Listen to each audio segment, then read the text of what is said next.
በጣም ይደብር በጣም ያሳዝን ነገር ነው የሰማሁት። አሁን ቦኒ ልጃለዳ የሮጋሪ ቀባዳ እቺ ልጅ አያችኋት ራሷን አጥፍታለች።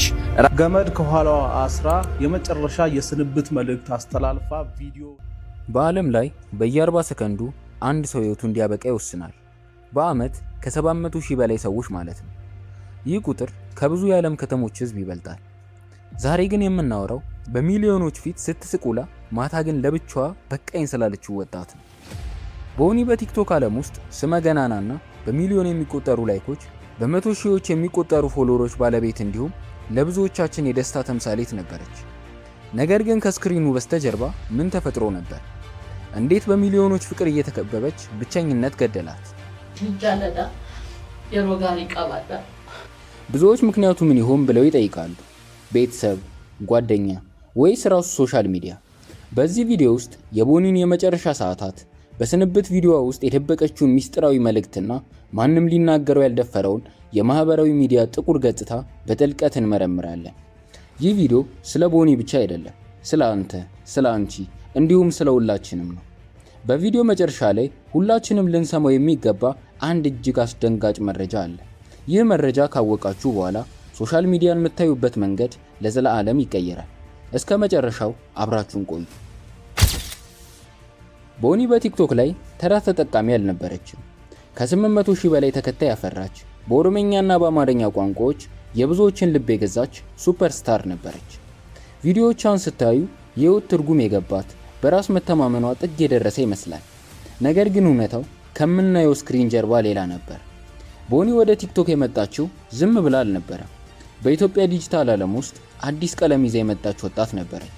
መጀመሪያ አካባቢ በጥቂት ሺዎች የሚቆጠሩ ሰዎች ብቻ ነው የሚያውቋት።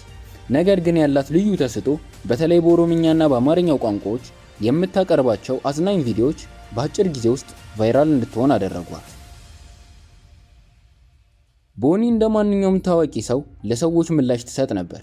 ነገር ግን ሶሻል ሚዲያ በሰጠን መጠን መልሶ የሚነጥቀን ነገር አለ። እውቅናው ሲጨምር ጫናውም አብሮ ይጨምራል። ለምን እንዲለበሽ፣ ለምን እንዲያደረግሽ የሚሉ መርዛማ አስተያየቶች በየቀኑ ይደርሷትም ነበር።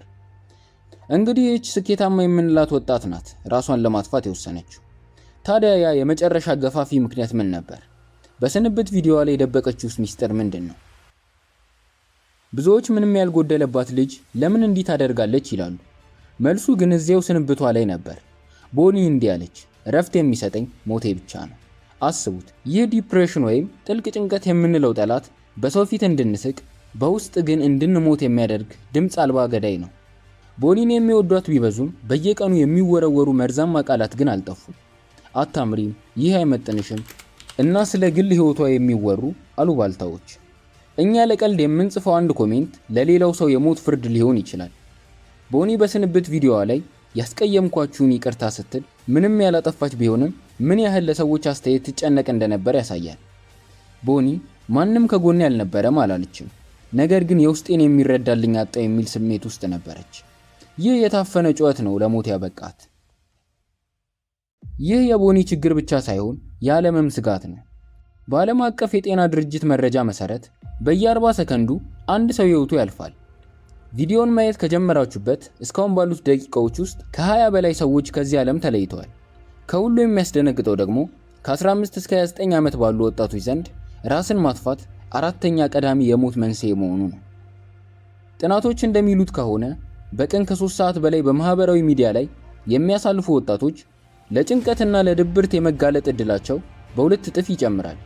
ለምን ከተባለ አእምሮአችን ለዚህ ሁሉ ዲጂታል ኖይዝ ተፈጥሯዊ ዝግጁነት የለውም። በቲክቶክ 60 ሰከንድ ውስጥ የሰውን ደስታ እናያለን። በሚቀጥለው 60 ሰከንድ ውስጥ ደግሞ ጦርነትን እናያለን። ከዚያ ዝነኛ ሰው እናያለን። ይህ ኦቨርሎድ አእምሮአችንን ያደክመዋል። በመጨረሻም ሌሎች ሰዎችን እንዳንጎዳ ምን እናድርግ? ስልካችንን ሰባብረን እንጣለው? ሶሻል ሚዲያ እንዝጋው? አይደለም። መፍትሄው ስልኩ ላይ ሳይሆን እኛ ጋር ነው። ከኪቦርዱ ጀርባ ሆነን የምንልከው አንድ አስተያየት ለአንተ ሰከንድ የማይፈጅ ቀልድ ሊሆን ይችላል። ለሚቀበለው ሰው ግን የመጨረሻው ገፋፊ ጥይት ሊሆን ይችላል። ስለዚህ ቃል ከመወርወራችን በፊት ሰብአዊነታችን ይቅደም። የቦኒ ህልፈት የሁላችንም ህመም ነው። እሷ አሁን አርፋለች። ለቤተሰቦቿና ለወዳጆቿ መጽናናትን እንመኛለን። ነገር ግን ይህ ቪዲዮ እሷን በማሰብ ብቻ እንዲያበቃ አልፈልግም። ትልቁ ትምህርት ሌላ ቦኒ እንዳይደገም ማድረግ ነው። በአካባቢያችሁ አይዞ የሚላችሁ ያጣችሁ፣ በጭንቀት የተፈተናችሁ ካላችሁ እባካችሁ ተናገሩ። ሞት መፍትሄ አይደለም፣ እረፍትም አይደለም። የዛሬ ጨለማ የነገውን ብርሃን እንዳያሳጣችሁ። ይህ ቪዲዮ ለአንድ ተስፋ ለቆረጠ ሰው የብርሃን ጭላንጭል ከሆነልኝ የድካሜ ውጤት እርሱ ነው። የቦኒን ታሪክ ለሁሉም አጋሩ። ምናልባት ዛሬ በቃኝ ለማለት ለተዘጋጀች አንዲት ነፍስ ይህ ቪዲዮ መዳኛ ሊሆን ይችላል። እርስ በርሳችን እንጠባበቅ፣ ሰብአዊነት ከሁሉም ይበልጣልና። በሌላ አስተማሪ ቪዲዮ እስከምንገናኝ ሰላም። በእናታችሁ አትሞቱ። በቃ የፈለጋችሁትን ሁኑ። ሱሰኛም ሁኑ፣ ሌባም ሁኑ፣ ዘማዊም ሁኑ፣ በቃ ወንጀልም ስሩ። በቃ ግን አትሞቱ በእናታችሁ።